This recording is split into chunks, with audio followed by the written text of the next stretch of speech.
Hello and welcome to the Granite Spotlight, a short, focused conversational series where I highlight entrepreneurs, coaches, and creators who are building meaningful work and choosing their lives intentionally. I'm Sean Bradbury, life coach, speaker, and founder of Grounded in Granite. Today, I am joined by Camille Titone. After spending 15 years working in New York City's corporate environment, Camille made career change and began working with smaller boutique companies in Queens. Now, 5 years into her journey as an entrepreneur, she describes herself as a visionary, leader, and creator. Camille is a love coach, energy master, spiritual guide, and advisor, drawing from more than 50 years of life experience and the challenges she has faced along the way. Camille calls herself a peace aficionada. With her natural free-spirited nature and connection to a higher consciousness, Camille invites others into her world to experience the joy, love, and peace within her heart. Camille, welcome to the Grant Spotlight. Thank you. Thanks so much, Sean. And that was really lovely. Thank you. And I'm grateful for the opportunity to be here today. You are so welcome, my friend. So, Camille, let's start here. If you could share with us a brief version of your story and what led you to building what you're doing today.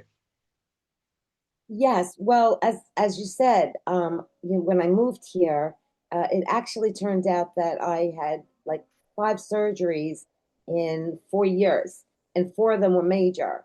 And I knew I couldn't go out into the first year I worked, and I loved my job, but I had to leave it. So when I found myself with a surgery, I had to, decide what it was I was going to do. And serving just comes naturally to me because I was always in an accommodating job that was service oriented. And one of my mentors actually suggested that I look at a business. And so I did. And I just, I did a lot of work toward taking notes and, really honing in on what marketing, sales, and everything about an entrepreneur is about. And here I am, and very happy that I am doing this. And who would you say you primarily serve? Well, I want to serve more young people because I feel there I can quicken their journey. I made so many mistakes. I was indecisive. I had a lot of fear. I was a people pleaser, all those qualities that become negative within us. And, not necessarily always negative, but it just was fearful. And I feel like I can quicken their journey, to, if they resonate with what I say, they will choose to make the choice themselves to not, you know, uh, do drugs or wait for their not that I promote drugs, because you wait for your brain to, they do it so young.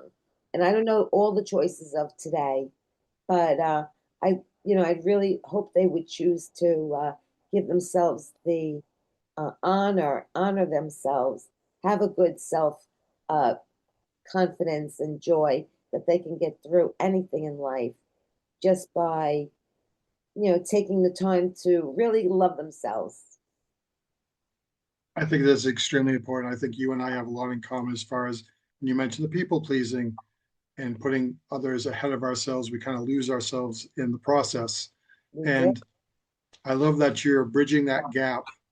You're serving the person that you used to be. You see the signs and the things that held you back at a younger age. So now serving a younger audience through your life lessons, I think that's amazing. Thank you. Yeah, I like the idea, and that's been new, more new than my ideal client in the past. So yeah, I'm gathering, hopefully a community. Do you find being like older in life, much like as I am, and you look back and you see those life lessons, do you think it might be harder to reach a younger audience because they haven't learned those lessons themselves? Well, I think they need to trust, me. It's kind of like I'm the service. and if I'm the service, they have to have full trust in what I ask and, you know, coach them toward. So, I've designed a course and, I talk about understanding and acceptance because we must understand first and then accept what is within us and make the changes that we want to see in ourselves. And so it's about understanding acceptance, um, self love, compassion, self compassion. And then once we have compassion for ourselves, we learn to really forgive ourselves and be in gratitude, patience, love. Um, at the end, we talk about, and I still am not there, non-judgment, which is a very human quality, to judge people. But really, that's not our job. We really have to take people for who they are, accepting, and then and then we celebrate, and then it kind of goes around full circle where you can come again and go deeper into understanding and accepting and all the different flow of it's kind of like a circular journey. I love what you just said a second ago. It's an ongoing process. Would you not agree? Yeah, I feel like I'm a work in progress still. Love in action, work in progress. you know Would you say consistency is the key? Yes, and I am consistently inconsistent. Not necessarily with, what having that, nice, good, quality feeling any much longer, but you still slide back. It's like the saying, two steps forward, one step back, going on the rung of the ladder. We go up and down. But when we find that zone of consciousness, that connection with the creator and the earth, Mother Nature, it makes it so much more easy and natural and just comes together. You had mentioned people pleasing before, and like I said, I feel like I'm a recovering people pleaser because I still have those things that pop up, those needs to want to please, to have the unhealthy boundaries to say yes when I need to pause and say, what does my schedule look like? How am I feeling about this moment? As opposed to hopping in there and just saying yes. And it definitely is a process. So do you have those tools to help people? I do. And I'm a work in progress, and I feel that coaching is a two-way street too. Well, I learn from them as much as they learn and grow from me. So, that two-letter word of no has to come, with boundaries, and that's something I never really had. I wasn't a very boundary oriented individual. And that's another thing I really hone on in the course is, having strong boundaries in this finite world. So it comes and goes, and I'm doing much better, I feel. And I do want to share that with them. It's interesting that you brought the word no. My sister Jen was recently in town. We had a great dinner and we were talking just about things in general. Her and I can go deep in conversation. And we were talking about boundaries. We both agreed that no is a full sentence. You know what I mean? No, you shouldn't have to explain no, but we seem to always have to continue to explain because people say, do you want to do this? No, I'm all good. Are you sure you don't want to do it? And sometimes they keep asking you over and over again for whatever reason. Yeah. But the fact that no is a complete sentence in itself, I think there's a lot of power to it, just having that one word. Yeah, there is power in that, and you really have to just, close the mind off from, wanting to, because if you're good with a no, that's enough, to know, you know. No, I agree with that. And I've even had like boundary issues when I'm on the phone sometimes. The conversations just drag and drag, and but I feel like I'm very polite and I allow it to go on. And then in any brief moment, the other person can be like, "Hey, I gotta go. I gotta go." I And I'm know. like, so I've learned from that. I've learned from like being on these phone calls. It's kind of like it's okay to have a time limit. It's okay to know that you have things to do. It's okay to put yourself first. And I know that might sound really simplistic when we talk about just saying the word no or talking about a phone conversation. But for some people, it's not that easy.